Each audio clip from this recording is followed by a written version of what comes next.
Hey, it's Fabian here. So I'm here today, um, talking to you guys about this little segment that I want to start today. As far as you know,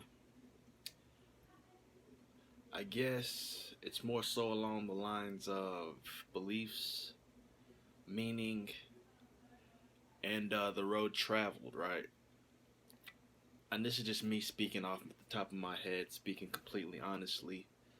To you, the people out there. Um, who are willing to listen, even listen, to take note to what I have to say. If you've clicked on this video, just know you're loved. We spread positivity and love here. It's all about, you know, paying it forward essentially. And that may sound cliche to others, that may sound not so cliche for those who are willing to open their ears and listen to a bit of just the word and just a conversation, debate. We can go back and forth. The comment section is below. I'm open to discussion. But yeah, I really just want to start today and this video actually just talking about examining your faith. That's the first part. I'm trying to do a three-part series here. So today's video is the first part called Examining Your Faith. The part two will be called Defining a Purpose. And I'm giving you the title, and we're not going to really get into context of all the videos, but for this specific video, as I mentioned, I'll obviously dive into the context for examining your faith. But yeah, not to derail too far, the first, as I mentioned, is to examine your faith. Second, define a purpose. The third part will be starting the journey. Um, you know, so let's start with examining your faith. And when you really think about it, all of these touch on necessities to life, necessities for go-getters, whatever you want to call them, necessities for those who have the path ahead, the path to be traveled. Um, so if you're tuning in, if you're in a place of,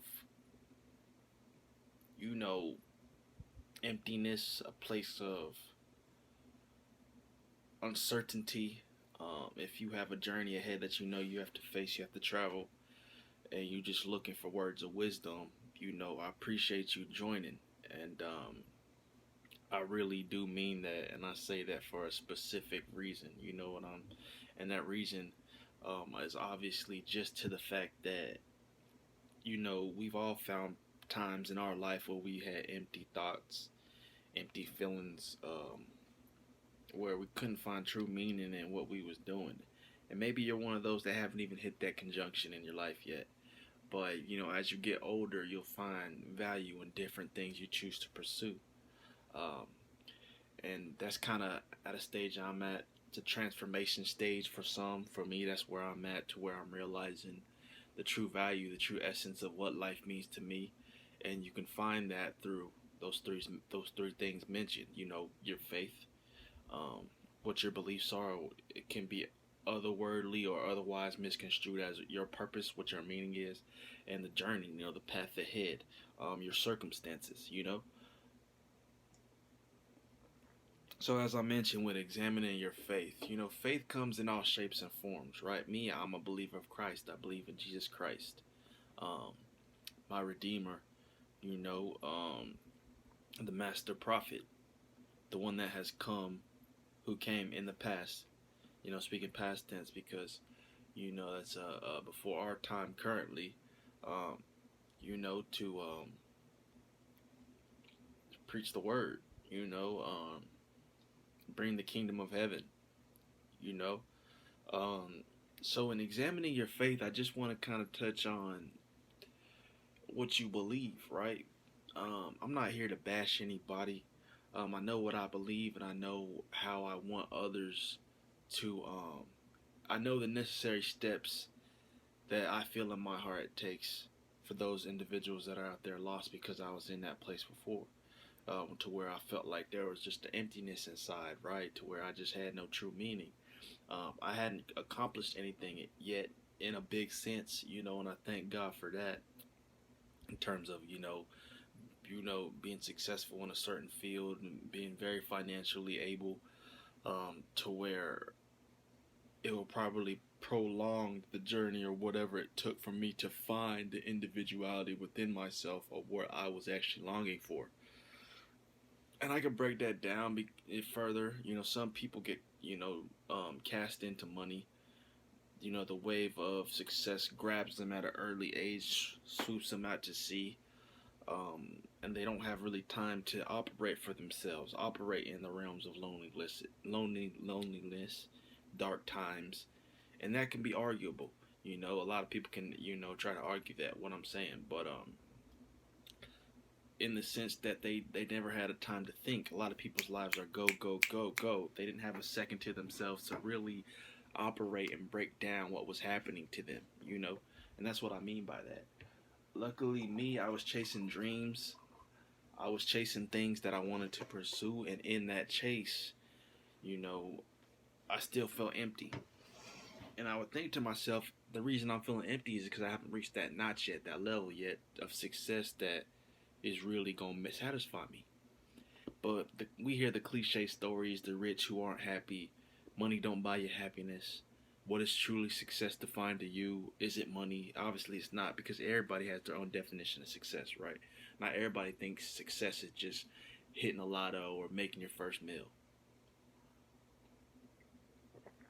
But in that, I just graduated, got my master's in that. I felt empty. Like, I knew my next move was, trying to get into the entertainment industry. I love film and video, music. I studied music business, studied film production.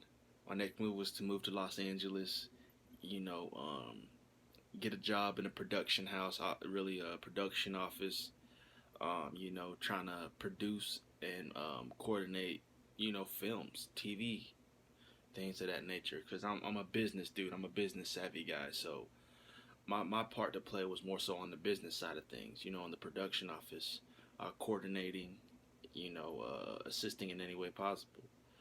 But I graduated and I felt like,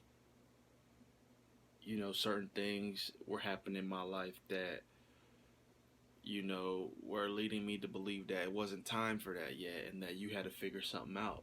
Little did I know that was God speaking to me, Jesus Christ, filling in the dots for me. I've always felt like an emptiness inside, and I thought certain addictions would cure those. You know what I'm saying? Sex, sexual addiction, drugs, smoking a lot of marijuana, weed, all that, same thing. But you see where I'm going with it. Alcohol, drink a lot, I was never no hard drug dude, but those things would help me kind of subdue my real feelings and emotions that I was feeling. I never wanted to face the truth. I never wanted to face the facts. I just wanted to not think about it and keep moving forward, pursuing the dream, the goal. And in my eyes, was all selfish desires. I wanted a lot of money. I wanted a lot of respect. You know, I wanted women. I wanted accessibility. Um, and then all those things essentially that's like you trying to glorify yourself. And I've always been raised in the church.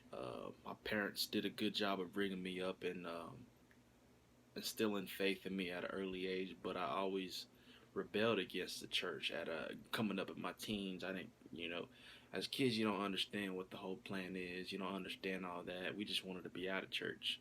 Sundays was like, to us, like the square. It wasn't real to me.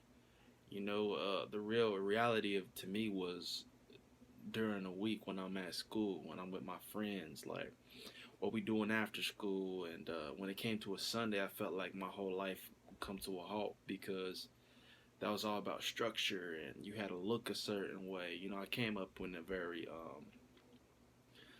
old school. My family's really like, I'm not even using, I can't even think of the term. It's not, it's just like an old mentality of thinking, I'm about to say conservative, but that's not the word. It'll come to me. So it was very strict and stern with the upbringing and how you should look, and so I rebelled against a lot of that stuff, and I didn't agree with it. So as I got into my later teen years, I was a partier, turn up.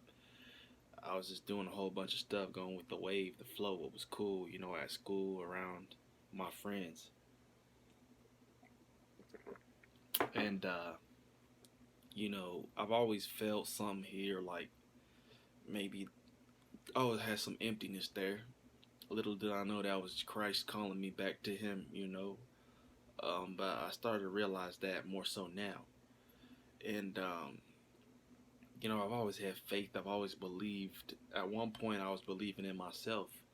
I always knew God. I always believed God existed. But I didn't believe that He could affect my day to day. I didn't believe that my walk necessarily needed to be hand in hand with Him throughout what I was doing. I thought it would suffice just to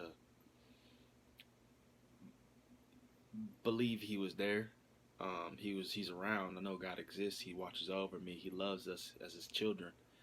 But I didn't need to pray to Him. I didn't need to be in church every Sunday, and I didn't need to read my Bible as long as what I believed was true to me. And I say that because a lot of people have varieties of faith. They believe in themselves. Like, you gotta believe in something. If you don't believe in nothing, what do you stand for, as people say? And that's true to a very large extent. If you ain't, what is your existence if you have no belief system, or like, what is your true purpose? Because everybody does something for a reason. If you believe in yourself, you believe in your family, you believe in your loved ones, you do it for them, you believe in God, a higher power. You believe that you can make it, you believe in your dream. You know what I'm saying? You gotta have faith in some. A lot of people have faith in themselves, when no one had faith in them. And that's a lot about, has to do with their circumstances growing up. Some kids didn't have parents, so they had to tough it out on their own. They had to stick it out on their own. So a lot of their faith comes from themselves. If they didn't have no spiritual guidance. Um, I've heard a lot of people say, I have faith in myself. And for the longest, I never thought there was a problem with it. But there's so much us as humans can sustain. So there's going to be times where faith in yourself ain't enough. And just to bring it back, I graduated more recently, and God was speaking to me. This is a bit of my testimony. He was speaking to me through the circumstances of my life. A lot of things weren't going my way. Doors being shut. And I felt like it was a crossroads moment to where I already started getting really close to God through the Word. My faith this past year started, on its own. I started looking more to the Bible, praying more, and I could feel that connection there. Experiencing fasting, things like that.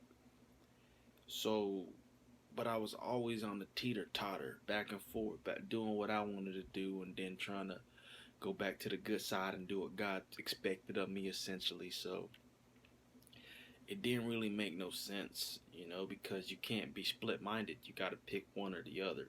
So that was where the conflict was coming from. So I feel like, God put His foot down in a sense. It was like, at this point in life, I really am trying to reach out to you, but you ain't hearing me. And so I kind of put a halt to my whole plans to go to LA, just to gather myself, collect myself a little bit.